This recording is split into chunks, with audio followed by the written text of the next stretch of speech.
guys, so today I'm going to dive into my trucker's kitchen and what do I need to cook in the cab and even while Scott's driving down the road. First, I'm going to start out with my air fryer. This is a Vortex Plus. I love it for the fact that it has 3 different racks and there's 3 different positions, so you can put multiple layers of stuff in there.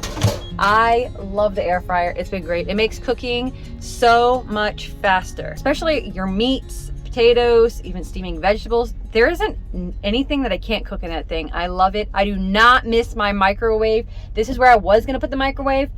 Definitely an upgrade. The meat is amazing when you cook it in there. Next up is going to be the Instapot. This is the mini Instapot and you can do so many things. I love this for soups and stews, chili, things like that. It is great. Today we had a roast with potatoes and carrots and it made it really easy with this guy. Moving on along, we got the Paula Dean electric skillet, and you just can't get away from like good fried potatoes and a fried egg, things like that, maybe a tuna cake. I love this one because it is so much deeper, which is wonderful for in the truck, especially if you're trying to cook while going down the road. It helps that splash and spill, things like that. Love it. You probably wonder where I keep all of my spices and the fresh food that I talk about. These drawers I use as my pantry, so I keep fresh produce in there, such as potatoes, avocados, things like that. And then I have some of my canned goods and all of my spices in this little basket. And then we got this huge fridge in our Volvo. I love it. I love it. I love it. I love the size of the fridge in the Volvo. Last but not least, the coffee pot. You guys, you know I love coffee. I gotta have my coffee. I start my day out with coffee. Actually, I do a bulletproof coffee.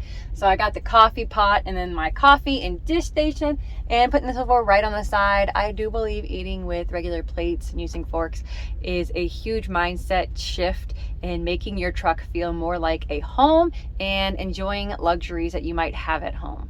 You might be wondering how I do the dishes, since I have real dishes and the pots and the pans, all that good stuff. Well, I do have a sink. It's stored right here in the wardrobe. And yeah, I have hot water too. So this is my hot water heater. And I put a water basin on here and I do my dishes just like you would at home. So if you want more information about that, check out the next video. But eat well, stay healthy, and stay safe, guys. Bye.